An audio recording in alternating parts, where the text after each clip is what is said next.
ਬਾਬਾ ਜੀ ਮੈਂ ਤੇ ਕੱਖ ਵੀ ਨਹੀਂ ਤੇ ਉਹਦੇ ਕਰਮ ਨੇ ਮੈਨੂੰ ਲੱਖ ਕਰ ਦਿੱਤਾ ਹੈ। ਤੇ ਇੱਕ ਸ਼ੇਰ ਇੱਥੇ ਬਣਦਾ ਹੈ ਕਿ ਮੈਂ ਤੇ ਕੱਖ ਸਾਂ ਕੱਖਾਂ ਤੋਂ ਬਹੁਤ ਹੌਲਾ, ਤੇਰੇ ਕਰਮ ਸਾਈਆਂ ਮੈਨੂੰ ਲੱਖ ਕੀਤਾ।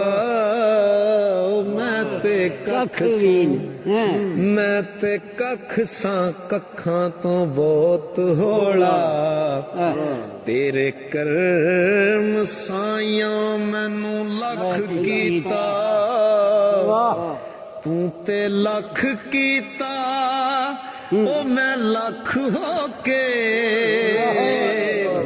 ਤੇਰੇ ਵਾਸਤੇ ਕੋਈ ਨਹੀਂ ਕੱਖ ਕੀਤਾ। ਤੇ ਵੱਡੇ ਜਿਗਰਿਆਂ ਵਾਲਿਆ ਮਿਹਰਬਾਨਾ, ਆਪਣੀ ਰਹਿਮਤ ਤੋਂ ਕਦੇ ਨਹੀਂ ਵੱਖ ਕੀਤਾ।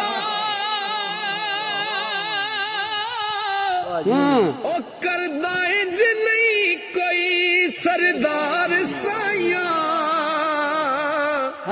ਉਹ ਜਿਵੇਂ ਤੁਸਾਂ ਗਰੀਬਾਂ ਦਾ ਪੱਖ ਕੀਤਾ।